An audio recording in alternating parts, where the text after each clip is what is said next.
যে কোনো চিকিৎসার ক্ষেত্রেই কিছু মেডিকেল ট্রিটমেন্ট থাকে, সার্জিক্যাল থাকে, তো ইন্টারভেনশনাল ট্রিটমেন্ট বলতে আসলে কি বোঝায়? পেশেন্টকে যখন আমরা সব কিছু মিলে সাসপেক্ট করব যে তার একটা কার্ডিয়াক ডিজিজ আছে, করোনারি ডিজিজ আছে বলে আমরা মনে করি, তখন সাপোর্টিভ এভিডেন্সগুলো থাকলে আমরা একটা করোনারি এনজিওগ্রামের কথা চিন্তা করি। এই করোনারি এনজিওগ্রাম যদি আমরা এমন হয় যে তাকে সিগনিফিক্যান্ট করোনারি ডিজিজ আমরা পাই, সেটা হয়তোবা পার্সেন্টেজ হিসেবে অনেকে জেনে থাকেন।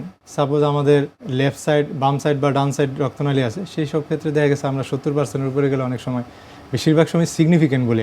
আর লেফট মেইন মানে হচ্ছে মেইন রক্তনালীতে 50%-এর উপরে গেলে আমরা সিগনিফিক্যান্ট বলি, এটি অর্থাৎ ব্লকেজগুলো। তো সেই সব ক্ষেত্রে দেখা গেছে যে এনজিওগ্রাম করে যদি আমরা সিগনিফিক্যান্টলি পাই, তখন আমরা স্ট্যান্টিং করার জন্য অ্যাডভাইস করি, যদি সেটা অ্যাপ্লিকেবল মানে হচ্ছে স্ট্যান্ড করার মতো অবস্থায় থাকে। আচ্ছা।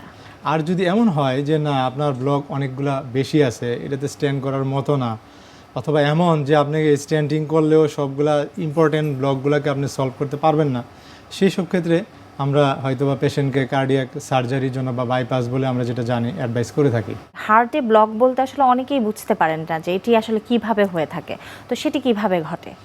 এখানে দুইটা ব্যাপার আছে। ব্লক নিয়ে অনেকেই আমাদেরকেও কোশ্চেন করে আসলে যে ব্লক আসলে কি। সাপোজ মনে করেন একজন ইসিজিতে পেরিফেরিতে সে বলল যে রাইট বান্ডেল ব্রাঞ্চ ব্লক, এটা খুবই কোয়ারি করে আমাদের। যখন এইটা লেখে, রুগী মনে করেন গ্রাম থেকে শহরে চলে আসে যে আসলে আমার লেখছে রিপোর্টের মধ্যে যে right bundle branch block, left bundle branch block. আসলে এই ব্রাঞ্চ ব্লক এগুলো আমাদের হার্টে তো দুইটা সিস্টেম। খুব সহজ যদি বলি, একটা হচ্ছে করোনারি আর্টারি সিস্টেম, অর্থাৎ যেটা দিয়ে আমরা ব্লাড সাপ্লাই, রক্তনালী। আরেকটা হচ্ছে কারেন্ট সিস্টেম, মানে আপনার পুরো রুমের মধ্যে একটা কারেন্ট সিস্টেম আছে যে সুইচ টিপলে কারেন্ট সব জায়গায় পৌঁছায়। আমাদের হার্ট যে প্রত্যেক মিনিটে 60 থেকে 90 বার পাম্প করবে, এটা কিন্তু এই অর্ডারটা যায় একটা কারেন্ট সিস্টেমের মাধ্যমে। তো এই কারেন্ট সিস্টেমটা যদি আপনার পুরা এট্রিয়াম মানে 4টা যে আমাদের হার্টের চেম্বার, 4টার মধ্যে কিন্তু সামঞ্জস্য রাখে কারেন্ট সিস্টেমটা। তারের মতোই মনে করেন যে এট্রিয়াম থেকে শুরু করে ভেন্ট্রিকেলে আসে, দুই এট্রিয়ামের মধ্যে সব কটার মধ্যে কানেকশন শুরু হয়, এবং এটা উপর থেকে সিগন্যালগুলো যায়। তো ওই যে সিগন্যালগুলো যায়, এটা হচ্ছে কারেন্ট সিস্টেম। এই কারেন্ট সিস্টেমের ব্লককে কিন্তু আমরা হার্ট ব্লক বলি, আর রক্তনালী ব্লককেও কিন্তু আমরা হার্ট ব্লক বলি। তো এখন রক্তনালী যে ব্লক, সেটা ব্লক হলে কিন্তু হার্ট অ্যাটাক, হার্ট অ্যাটাক হয়। এখন রক্তনালী ব্লকের কারণেও কিন্তু ব্লাড সাপ্লাই যদি না হয়, তাহলে আমার এই যে কারেন্ট সিস্টেম কিন্তু ভেঙে পড়বে। তাইলে কারো করে এমন হয় যে হার্ট অ্যাটাক হয়েছে, তার রেটও কিন্তু কমে যাচ্ছে, আমরা পেস মেকারের দিক চলে যাই। তখন অনেকের অ্যাডভাইস করি আমরা যে হার্ট অ্যাটাক হয়েছে, তার পরবর্তীতে পেস মেকারও লাগে। তার কারণ কি? তার কারণ হচ্ছে রক্তনালী ব্লকের সাথে সাথে ওনার দেখা গেছে কারেন্ট সিস্টেমটাও ব্রেকডাউন হয়েছে, অর্থাৎ হার্টের সিগন্যালিং, কারেন্ট যে সিস্টেম সবগুলো একসাথে কাজ করবে, এটা আর হচ্ছে না, কারণ ব্লাড সাপ্লাই বন্ধ হওয়ার কারণে ওগুলো ড্যামেজ হয়ে গেছে। ইন্টারভেনশনাল যে কার্ডিয়াক ম্যানেজমেন্ট আপনি বলছিলেন, অর্থাৎ করোনারি এনজিওগ্রামের কথা এক্ষেত্রে বলা হচ্ছে, এটি কতক্ষণের মধ্যে করতে হয়, বা করলে এটি রোগীর জন্য ভালো কিছু আসলে আপনারা আশা করেন? এখানে কিছু খুব শর্টলি দুইটা কথা আমি বলি। এক নম্বর হচ্ছে যে আমরা ইন্টারন্যাশনাল গাইডলাইনগুলো কিছু সময় বেঁধে দিচ্ছি, যেটাকে আমরা বলি প্রাইমারি পিসিআই। সেটা কোনো জায়গায় বলছে 120 মিনিট, অর্থাৎ 2 ঘন্টা, অথবা 90 মিনিটও বলছে, যদি না পারেন 120 মিনিট। 120 মিনিটের মধ্যে আপনার যদি হার্ট অ্যাটাক করেন, কোনো রুগীকে নিয়ে এনজিওগ্রামে নেওয়াটা হবে সবচেয়ে ভালো। তারও আগে যদি পারেন, যে হার্ট অ্যাটাক হয়েছে আমি আধা ঘন্টার মধ্যে পারছি, ডেফিনেটলি ভালো। না পারছেন, তাহলে আপনি আরেকটা সেন্টারকে পৌঁছাতে আরও 1 ঘন্টা লাগবে, আপনি যেখানে ইন্টারভেনশন হয়। তাও যদি হয় 1 ঘন্টা লাগবে, 1.5 ঘন্টা লাগবে, আপনি পৌঁছান। অ্যাটলিস্ট 120 মিনিটের মধ্যে চেষ্টা করেন। এখন ধরেন 120 মিনিটে কেউ পারলো না, এখন একটা জিনিস আপনি চিন্তা করবেন যে 120 মিনিটে তার হার্ট অ্যাটাক হয়েছে, একটা হসপিটালে পৌঁছাইতে পারলো না বা দেরি হয়ে গেছে, তার ক্ষেত্রে আসলে এই এনজিওগ্রাম কি দরকার আছে কিনা।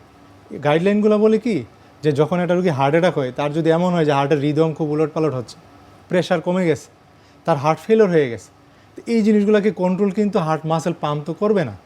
তখন আপনাকে এটা যদি 2 ঘন্টা থেকে 24 ঘন্টাও হয়ে যায়, ইভেন অ্যান্ড দেন 48 ঘন্টা হয়, অর্থাৎ 2 দিন পর্যন্ত এটা কিন্তু অ্যালাউ করে গাইডলাইন। বলে যে আপনি 48 ঘন্টা পর্যন্ত হইলেও আপনি এনজিওগ্রাম করবেন, প্রয়োজন হলে স্ট্যান্টিং করবেন।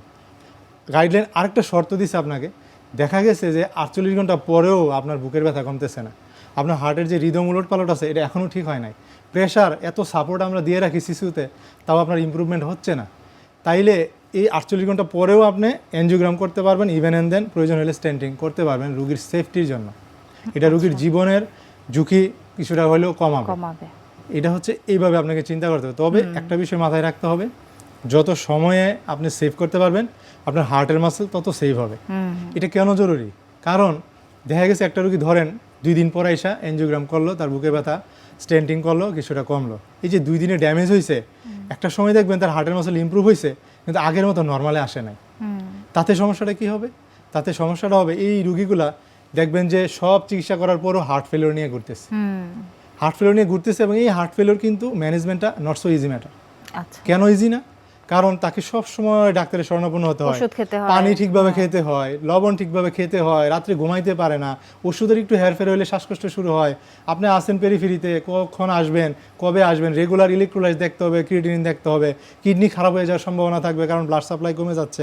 কারণ হার্ট যদি ঠিকভাবে পাম্প না করে, কাজ না করে, কিডনি সাপ্লাই পাবেন। আলটিমেটলি এইগুলো কিন্তু সিকিডি হয়ে যাচ্ছে, ক্রনিক কিডনি ডিজিজের রোগী হয়ে, খুবই কমন। তাইলে আপনি আর্লি ট্রিটমেন্টটা অনেক জরুরি, আপনি যদি একটু ভালো থাকার চেষ্টা করেন।